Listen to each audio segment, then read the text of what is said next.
My name is Richard Sneddon. I work for Calian, and I'm the rep for your exercise this evening. I'm responsible for making sure that everything is put together in accordance with the exercise director's intentions. Simulation does not replace live training in the field. What it does is it makes the training cycle more efficient. It allows you to work out your techniques, tactics, and procedures before you go into the field. This is one example of a training exercise that we've put together for our clients. We're training a platoon here. We've got 40 people training on the simulation at this time. However, we're not limited to this size exercise. I've seen exercises that range in scope and size from training individual soldiers to training air crews, training brigade headquarters, for deployment on an operational tour. And in those kind of exercises, sometimes we got up to 250 to 300 people on the training event. And for each of these training events, it can be with or without computers, it can be with our command and control systems, it can be in providing written material like scenario development and exercise documentation. We also provide role players. So our company does all sorts of things to support this kind or training events for the Canadian Army.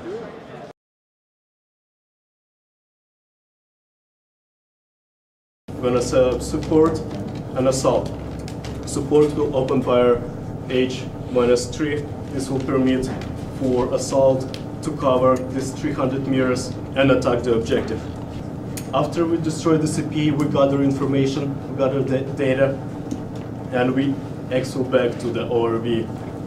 Yesterday the platoon was issued its orders, they did their rehearsals, and now they're going to be beginning the mission. So they're all seated at their computers right now, all the troops are waiting. You can see on the screen they're all lined up behind the helicopters into which they'll be embarking, and as soon as everything is set, we'll give the signal, the go, and they'll get into helicopters and begin the mission.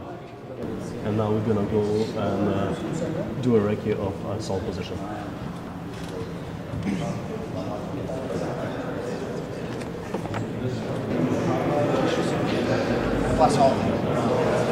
They finished the reader's recce, so the platoon commander is reformulating his plan a little bit.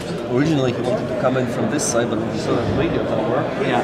He's going to come in from there, so that radio tower is an extension of... He's going to do it in succession. Exactly. And one of the things that I put in the tent, a map of Serrani, and other things in there, radios and stuff, so that they have to go in and report on the information, things that they find that might be useful. Okay. Like each hour -2 when the support will start to open fire, we're gonna stand in extended line. We're gonna run toward the enemy. We're gonna take them all out. We're gonna push past. Rep to move.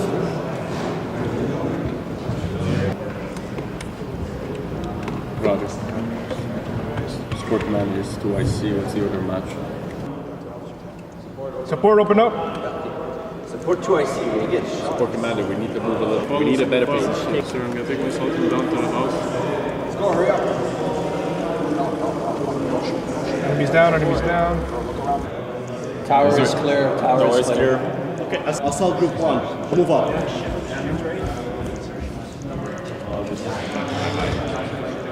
Down. Assault group 1.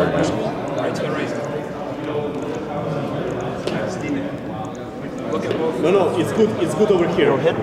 Keep approaching to the enemy. Right to the left, right there behind the tree line.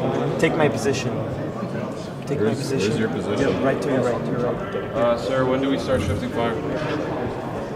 Once you're done loading, you see the little hut with the vehicle? Yeah. Behind the hut, there's a secondary hut. Just light it up. Got it. Lighting it up. Assault is moving. Shift left, guys. Yeah, exactly that one. I got it. Right now the platoon is finishing off its mission on the objective, and they're just sweeping the objective area to make sure that there's no enemy left and to pick up any intelligence that can be found. Very soon they'll go to a pickup zone where helicopters will fly in to extract them back to base. So at this point we have one helicopter that is providing overwatch while the 2 Chinooks land to extract the platoon from the landing zone. Okay, everyone go inside, right now.